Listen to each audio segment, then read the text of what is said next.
Here's exactly what happened. First, let's take a look back to before the incident. Last night, Celeste saw Chihiro in the warehouse, correct?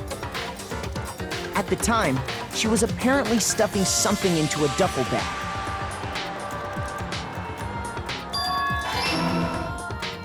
That something was a blue tracksuit. You can confirm this, right, Celeste?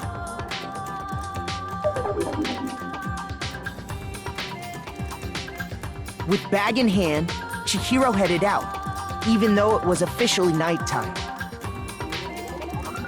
She made her way to the locker room, specifically the boys' locker room. But how could the victim, who was apparently a girl, access the boys' locker room?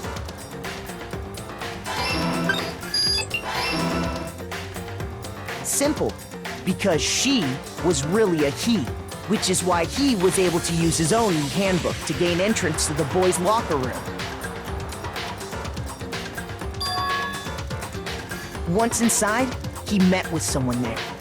And the person he met was the one who killed him.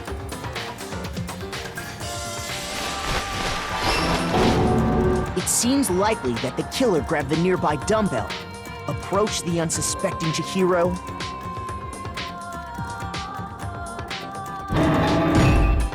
and attacked him.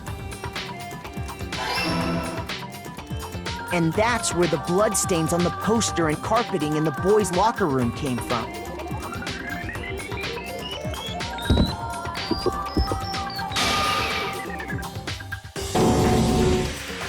It was likely in the heat of the moment. The body was arranged, but the murder itself felt unplanned.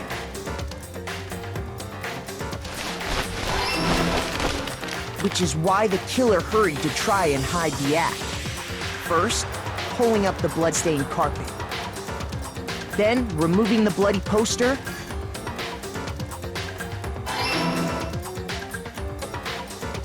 And finally carrying the corpse into the girls' locker room. A girl's handbook was necessary to get into the locker room, of course. But this alone doesn't prove that the killer was necessarily a girl. After all, Sayaka and Junko's handbooks had been placed in the main hall. Using one of those, a boy could get into the girls' locker room without much problem. And that's exactly how the killer did it. With the carpet and the poster they brought with them, they got to work.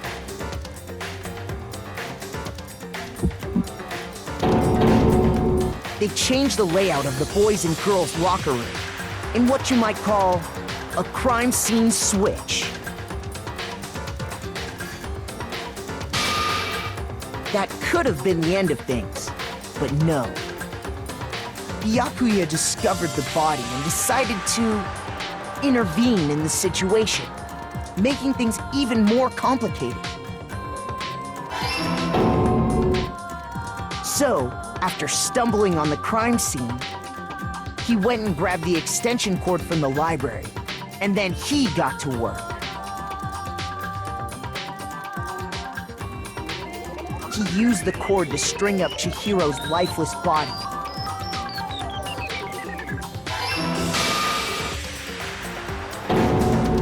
Then, using the victim's own blood, he left a grisly message there at the scene of the crime. He wanted to create the illusion that Genocide Jack was responsible for the slaughter.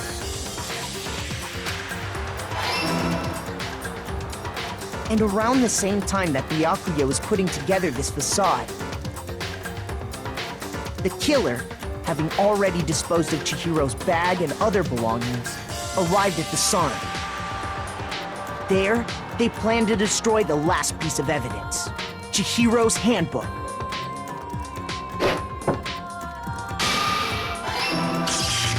And just as the killer expected, the steamy sauna was enough to ruin the electronic gadget. Somehow, the killer knew that the handbook couldn't stand up to the heat of the sauna.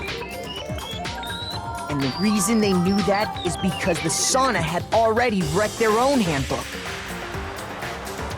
And that's how it all played out.